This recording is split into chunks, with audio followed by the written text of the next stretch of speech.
দাবানল শস্যহানি ঝড় মহামারী একত্রে ঘটিলে যেন রাজা দুরাচারী। রাজা যদি পাপমতি প্রবঞ্চক হয়, রাজ ভয়ে দেশ জুড়ে বহে মৃত্যু ভয়। নমস্কার, আমি অর্পণ বন্দ্যোপাধ্যায়। আপনি যদি আজকের পরিস্থিতির সাথে খনার এই বচনের কোনো মিল পান তাহলে সেটা নিতান্তই কাকতালীয়। কিন্তু হঠাৎ আজ খনার বচন বলছি কেন?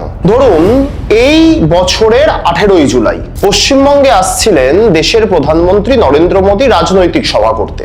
18ই জুলাই তিনি আসছেন, 17ই জুলাই মধ্যরাত এবং ভোররাতে উত্তরবঙ্গ এবং দক্ষিণবঙ্গে একই সাথে ঘটলো একই ধরনের দুটি দুর্ঘটনা। উত্তরবঙ্গের ডুয়ার্সে বজ্রপাতে মৃত্যু হলো একটি হাতির, একই সাথে দক্ষিণবঙ্গের ঝাড়গ্রামে দুর্ঘটনার কবলে মৃত্যু হলো দুটি শাবক সহ একটি মা হস্তিনীর। আবার ধরে নিন আজকের ঘটনা, আজ আবারও মাননীয় প্রধানমন্ত্রী 2026-এর বিধানসভা নির্বাচনের প্রাক্কালে বাংলায় আসছিলেন রাজনৈতিক প্রচার করতে। এটা তার দস্তুর। তিনি প্রতিবার বিভিন্ন নির্বাচনের আগে পশ্চিমবঙ্গে আসেন, রাজনৈতিক সভা করেন, আসেন না ডেলি প্যাসেঞ্জারি করেন। তিনি আজকেও আসছিলেন, নদিয়া জেলায় তার সভা ছিল। এবার তার সভায় আসতে গিয়ে, নিজেদের প্রিয় নেতাকে দেখতে আসতে গিয়ে রেল দুর্ঘটনায় প্রাণ হারালেন 4 জন। না, জন্তু নয়, মানুষ, বিজেপি সমর্থক। 4 জন বিজেপি সমর্থক। তাহিরপুর এবং বাতকুল্লার মাঝে ঘটেছিল রেল দুর্ঘটনা, তারা প্রাণ হারালেন।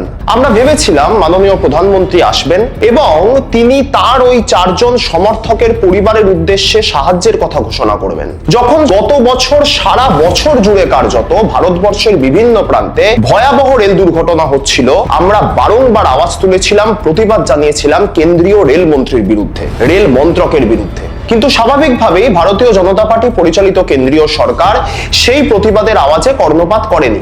আমরা ভেবেছিলাম এবার যখন আঘাত পড়েছে তাদের নিজের দলের সমর্থকদের ওপর, এই আঘাতের শব্দে অন্তত এইবার মাননীয় প্রধানমন্ত্রীর কর্ণপটহের তালা খুলবে। কিন্তু আবারও আমরা নিরাশ হলাম, আশাহত হলাম। জানা গেল মাননীয় প্রধানমন্ত্রী আসছেন না, তিনি অডিও বার্তা দেবেন তার দলের নেতৃত্ব এবং কর্মী সমর্থকদের উদ্দেশ্যে। হঠাৎ করে 56 ইঞ্চির ছাতি চুপসে গিয়ে 5 কিংবা 6 ইঞ্চি হয়ে গেল। আমরা আশাহত হয়েছি মাননীয় প্রধানমন্ত্রীর কাছে, এটা নতুন কিছু নয়, এটা চিরাচরিত।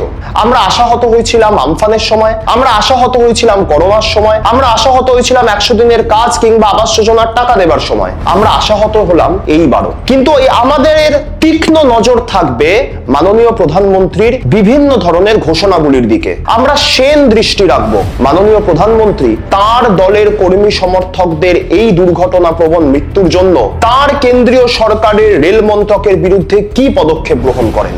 আমরা তো তীক্ষ্ণ নজর রাখছি, তীক্ষ্ণ নজর রাখুন আপনারাও।